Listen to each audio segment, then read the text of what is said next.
የኢሚግሬሽን ኤንድ ከስተምስ ኢንፎርስመንት ወይም አይስ ኦፊሰሮች ቢያስቆሙት ምን ማድረግ ይኖርቦታል? የአይስ ኦፊሰሮች በመንገድ ላይ ወይም በሌላ ቦታ ቢያስቆሙት ረጋ ይበሉ፣ አይሩጡ፣ ከኦፊሰሮቹ ጋር ግብ ግብ አይፍጠሩ፣ እጆችዎን በግልጽ በሚታይ ቦታ ላይ ያድርጉ። ዝም የማለት መብቶት የተጠበቀ ነው። ኦፊሰሮቹ ለሚጠይቁት ጥያቄ መልስ መስጠት አይጠበቅቦትም።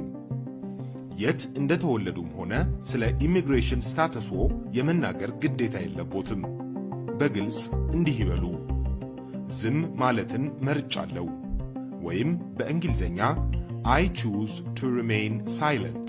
በሕግ ካልተገደዱ በስተቀር ዶክመንት አያሳዩ። የውጭ ሀገር ፓስፖርት ወይም ሌላ ማንኛውንም ወረቀት በገዛ ፍቃዶ አሳልፈው አይስጡ። ሕጋዊ የመኖሪያ ፍቃድ ግሪን ካርድ ወይም ወርክ ፐርሚት ካሎት በሕግ ከተጠየቁ ብቻ ማሳየት ይችላሉ። ከዚያ ውጪ ግን ተጨማሪ ማብራሪያ አይስጡ። በምንም አይነት ነገር ላይ አይፈርሙ። ያልገባውትን ሰነድ ፈጽሞ አይፈርሙ። በግልጽ እንዲህ ብለው ይጠይቁ፣ በቁጥጥር ስር ውያለው ወይስ መሄድ እችላለሁ? Am I being detained or am I free to go?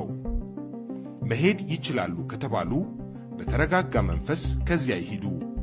የአይስ ኦፊሰሮች ወደ ቤቶ ከመጡ በሩን አይክፈቱ። በዳኛ የተፈረመ የፍርድ ቤት ትዕዛዝ ወይም ዋራንት ከሌላቸው በስተቀር በሩን አይክፈቱ። የፍርድ ቤት ትዕዛዙን ወይም ዋራንቱን ከበሩ ስር እንዲያሾልኩት ወይም በመስኮት በኩል እንዲያሳዩት ይጠይቁ።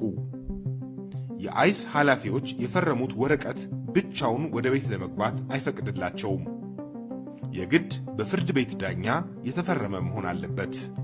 በግልጽ እንዲህ ይበሉ፣ ጠበቃዬን ማናገር ፈልጋለሁ፣ ወይም በእንግሊዝኛ I want to speak to my lawyer።